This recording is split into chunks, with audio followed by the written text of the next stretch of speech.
Hello and welcome back to another episode of Slick Willy Fly. Don't forget to like and subscribe, and thank you for watching. So today, what we are doing is a snook fly. I'm going to call this Snook Candy. And when I'm tying this fly, of course, a tarpon or redfish, other fish will eat this. But I have big snook on the brain when I'm making this fly. In the vise is a size 3/0 stainless steel mustad hook. It's the 34007 and got a good white, strong white thread, and let's get in on it. So my first material is going to be a little bit of ostrich, and you don't need a lot. 3 strands will do. I try to pick 3 strands that are not excessively long, because you guys know that I don't like making super long flies, but 3 good strands will work, and I got 4 by accident, so I'm going to take 1 out. And this ostrich, I'm actually going to have it be slightly longer than my craft fur.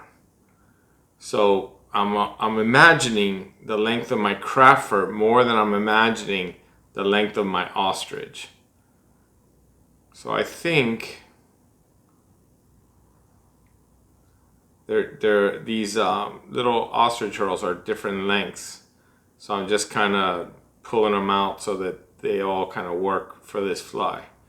And I think that's a pretty good length right there. I am not going to be quite as long with my craft fur.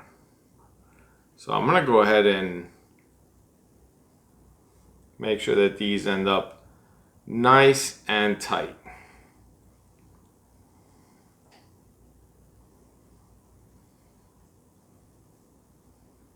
And any little tags like this, we can just cut off.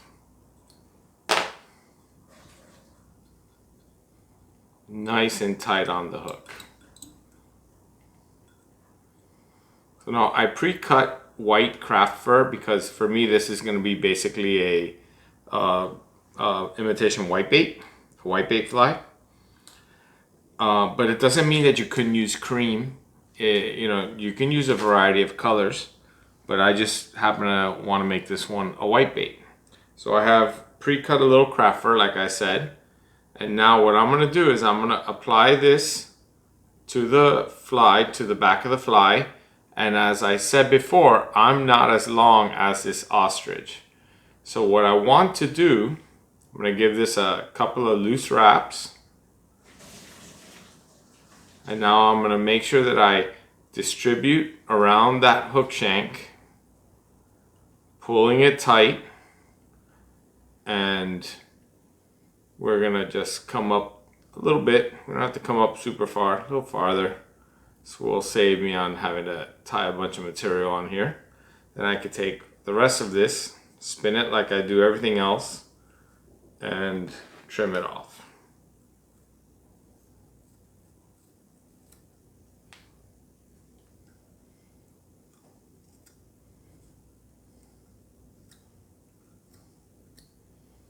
Now we're going to go ahead and get a little bit of Flashabou Opal, which I absolutely love. And we're going to get maybe, I don't know, say 3 strands of Flashabou Opal, because I'm going to fold them. 3 will become 6. Carefully trim those out.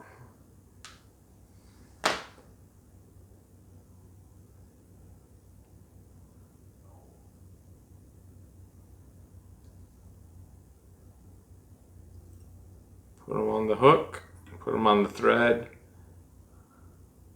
Now I'm going to go ahead and place them on the hook. I'm going to place them right on top. Just get them started, get them locked in. Now I'm going to distribute a little, because I don't want them only on top. I just don't really want them underneath. So I'm going to just distribute a little. And when I'm happy with that, and I am, I'm going to go ahead and lock it in. Just like that.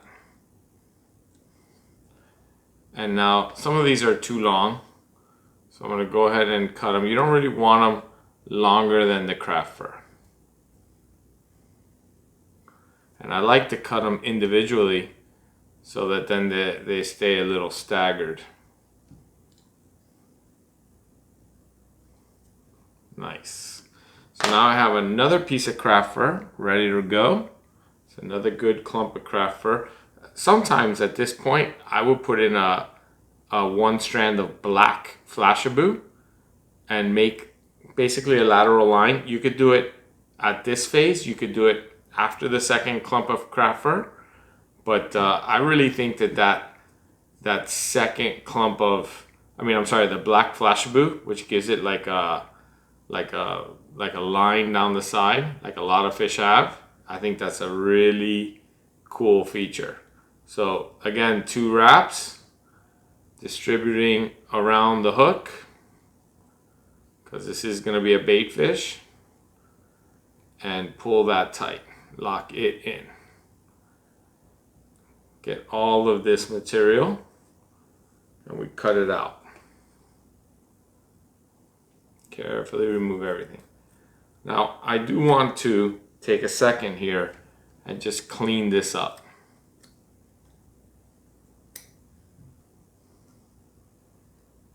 Carefully cleaning it all up. You know, it doesn't look like it right now. You probably think I covered all that flash, but when this fly is in the water, that flash is going to show. That flash is going to be awesome. So that's going to look really good. So my next material, and basically my last material, other than the fact that I'm going to put some eyes on this fly, is going to be polar flash. So I have a little bit of polar flash here, and we're going to palmer this on. It's going to take away a tiny bit, exposing the thread right there, giving me a nice tie-in point. So I'm going to go ahead and tie this in, and now I'm going to bring my thread forward and out of the way. And actually, you know, I'm going to go ahead and give it a whip finish, or at least a half hitch.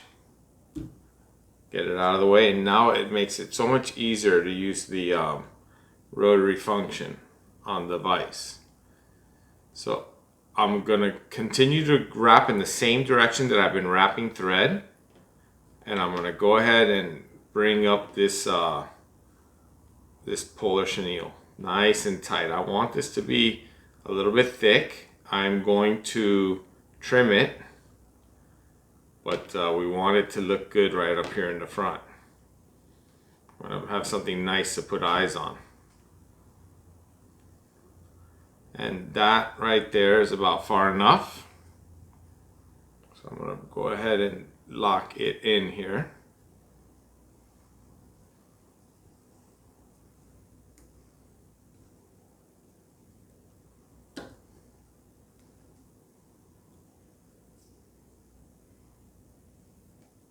Just like that.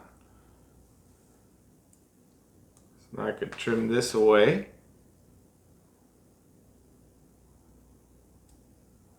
Just like that. And I can tie this off.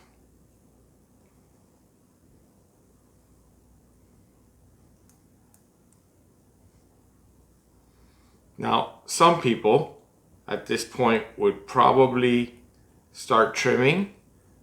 I think it's almost better to put the eyes on first. Put the eyes on and then start trimming. But I want this head to be a little bit nicer shaped. So I'm just going to work on this a little bit more. I'm going to give this a little more thread. right in the middle where there looks like there's a low spot. And now I'm going to get my marker and I'm going to turn that red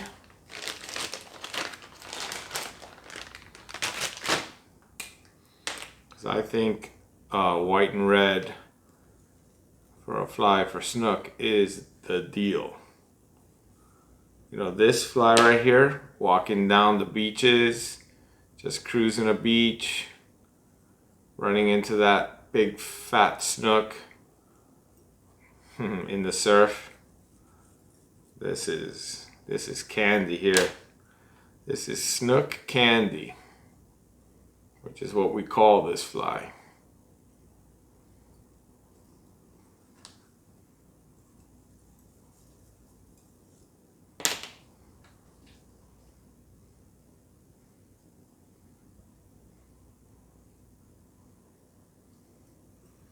Now we'll whip finish, and basically the fly is finished.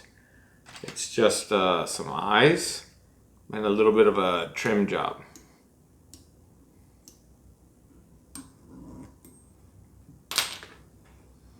I'm going to put a little bit of UV resin on the head there, and I'm going to put a little bit of UV resin on the eyes. All right, so absolutely, without a question, will this fly fish just the way it is. But I'm going to go ahead and trim this up. I think I'm going to put my eyes on first. I like putting my eyes on before I trim. So for a fly like this, I like using larger eyes.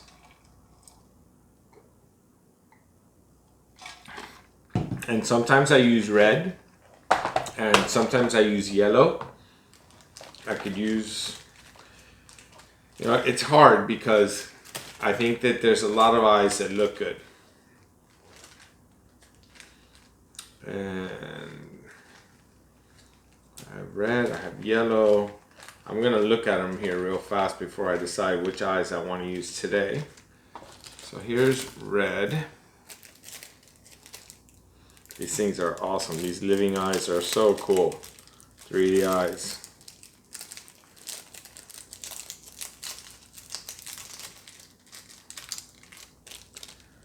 Want to fight me coming out of the package though.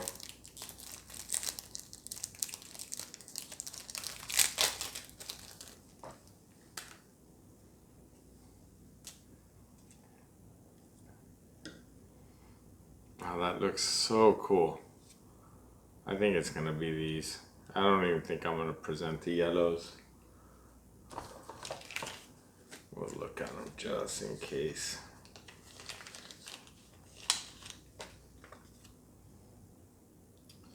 Oh, that does look cool too. Wow, that's a tough choice right there.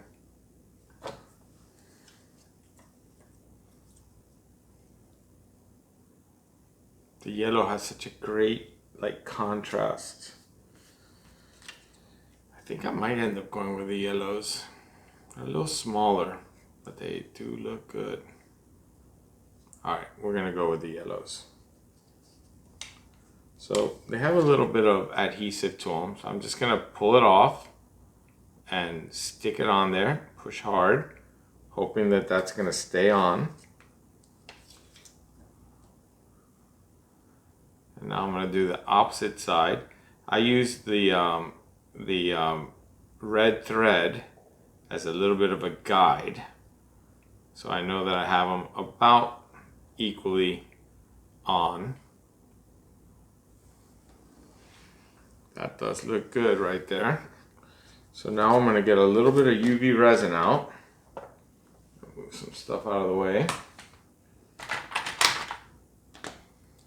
I'm gonna, hopefully there's enough left in this. This is nearly at the end of itself. Man, this fly walking up the beaches, just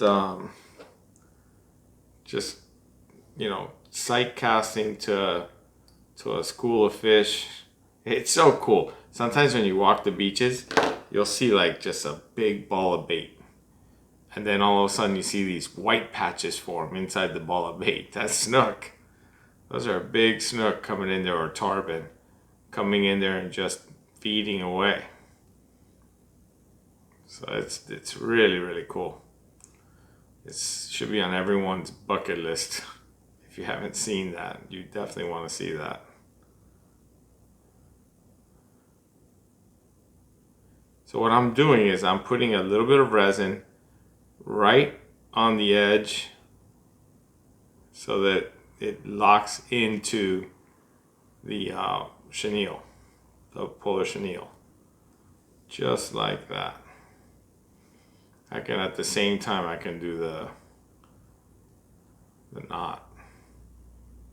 I'll do the other eye separately though.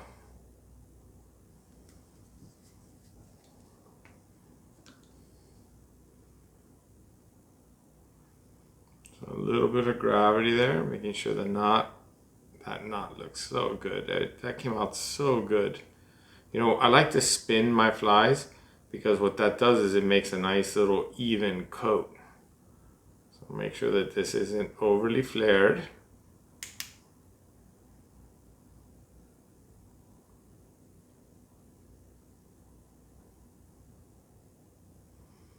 I like to change the angle when I'm curing.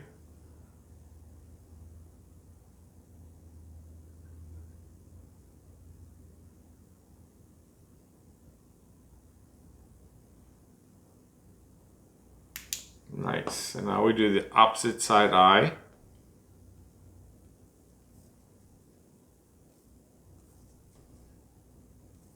I'm actually trying to finish this little bottle. I have another bottle sitting just waiting.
You know, like I've said before, they say 5 to 10 seconds, but I think it's silly to rush this.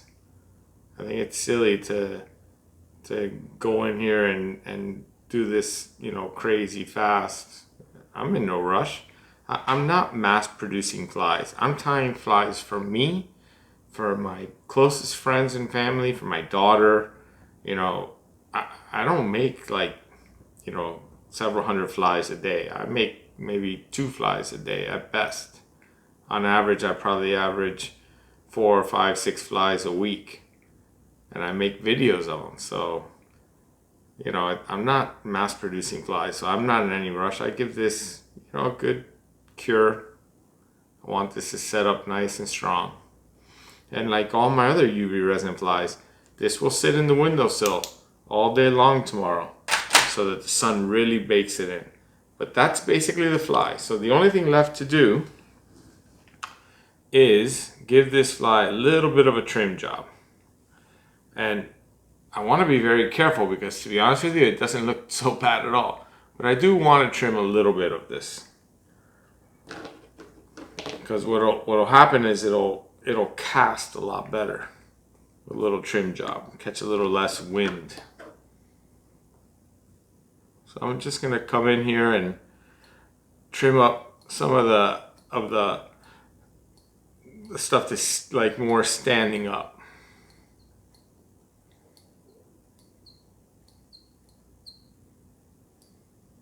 Maybe this other scissor might be better for this.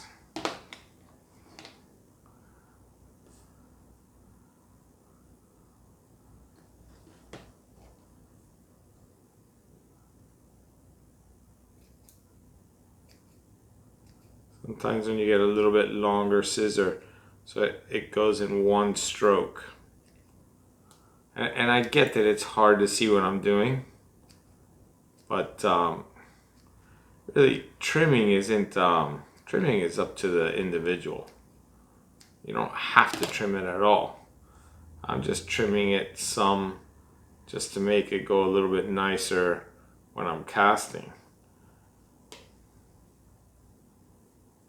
Definitely want to trim a little off the bottom.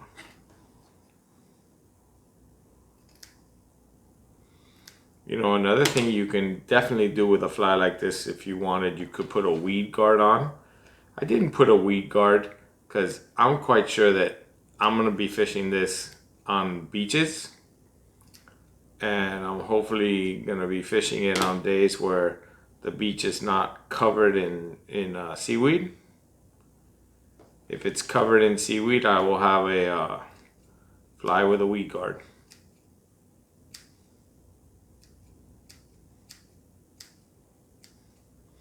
But this is such a cool fly.